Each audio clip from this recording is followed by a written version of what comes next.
You are watching Conscious Evolution with Wes Heffernan. Right, and I mean, we can get into some of these metaphysical, I don't even know if this would fall into that category, but the idea that, you know, the place in the center of your brain, it calcifies, and that's kind of where, you know, your imagination, your creativity center is, and as you age, it calcifies and becomes less active, and that's why as adults, like, we lose our imagination and our creativity, and we get locked into these boxes and cycles that we're not adding anything to ourselves to come back around through our journey. Right, while this thing goes around, we're moving like this, and we catch back up to it, and we never take the time to turn and look and analyze and actually add to who we are now. Then we can't be that, and so boom, it resets, and you go through that cycle again as you move to where you think you want to be, but you didn't actually make yourself who you needed to be to do that, and so boom, it resets, and we're locked in these boxes. Where we're not actually asleep, right? Again, going back to the, but we're not, in the sense of the universe, we are, right? And it's, you know, so like we're born out of our mother's womb into the womb of Gaia, into the womb of the universe, into this next boundary, right? And so until we're born again out of that boundary, we're really not alive, right? We're dead.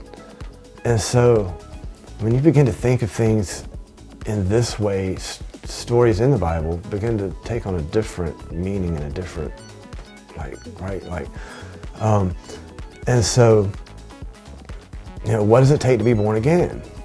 Well, you have to tell your story. You have to live your story, right? And like all of us, and one of the great things, and also one of the flip side of the coin of that, the bad parts, I guess, of like the Bible is it is a complete story. It has a beginning, it has an end, but not only that, it has all the archetypical characters, it has all of the process, it lays it all out from the very beginning to the very end of a cycle, right? And it's important to note a cycle, because what that cycle represents is the story, but that doesn't mean it's the end of cycles. The cycles are going to continue, right? But here's this one laid out straight line of here's A, here's B, and here's this story, and we're all currently, right? We all live in that. And that story's going on regardless. And so, you know, we can focus on that story, sure, or we can use what's going on in that story to help us understand who we are and then become our own story, right? And it's in that process that you're born again. It's in that process that we come up with the hero's journey. It's in that process, while alchemy uses chemistry, it's still telling the same stories, the same principles, right? And so there's two directions. There's the process of everything being created, but then there's also the process of going back to the point of creation. And so, you know, the Merkaba, that shape represents that. More commonly, the Star of David, the two-dimensional version, represents those two forces.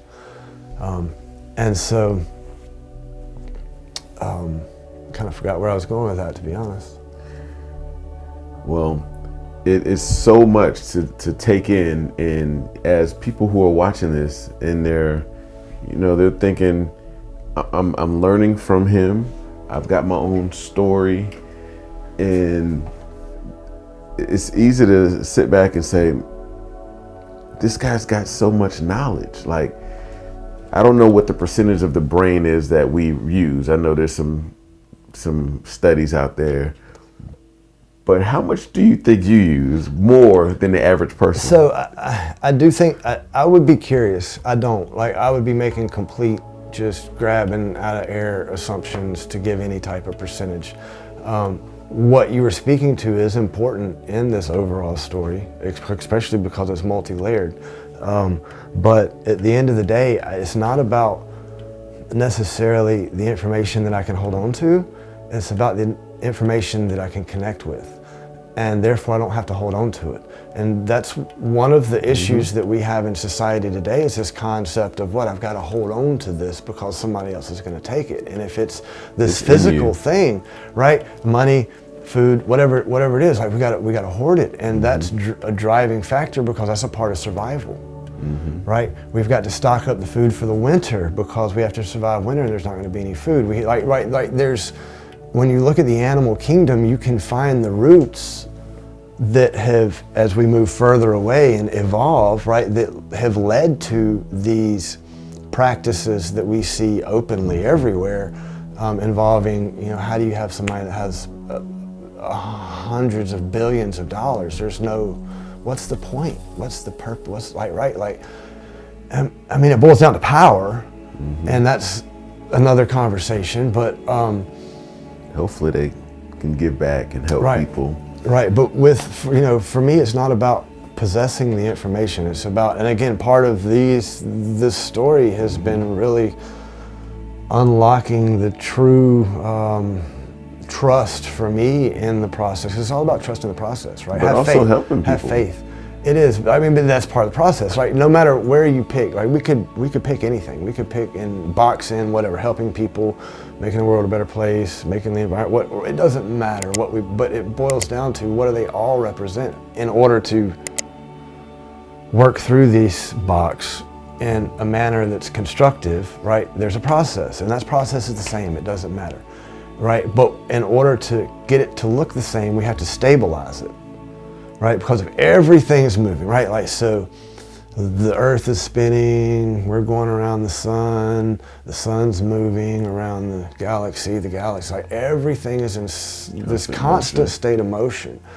Well, fractally speaking, that's the same thing that individual's universe is doing as well. And, if you have all these individuals that are, in their own little bubbles, in their own little boxes, just moving through space and time, and all these different cycles, and every time you open your eyes and you take a snapshot, you see this, right? And then you close your eyes, you blink, right? And you open them again. Well, you've moved, that's moved, this is moved, everything's moved, and so you see something different. And and eventually, if you blinked enough, you would come back around, right? And you would see, oh, look, I remember that. But the number of blinks it would take, it's lifetimes, millions of lifetimes, right? That's kind of, on a shorter scale, what the Mayan calendar is speaking to is that rhythmic pattern. I'm speaking a little bit bigger than that, but anyway, so it's nearly impossible to have a discussion, especially a metaphysical discussion, when you can't put something on the table and say, here, this is what we're talking about, right? You have to use words. You have to tell stories, analogies, metaphors. Right? These are the only way that you can communicate with each other about metaphysical concepts, ideas, principles, the unseen, because they're unseen. If your imagination and creativity is strong enough, what I say, because this is my experience, those things become as real as these things, right? And so there's a 1-to-1 scale ratio of what's real to me. I have to accept that this is the ocean of reality for everyone, right? For sure, right? This table, this chair, me, the microphone, the cameras, right? All these things are real in the sense of they're accepted, and this is our fractal reality. But there's so much more than that. It's just such a small percentage of what actually is real. And so, navigating, my life has been much like,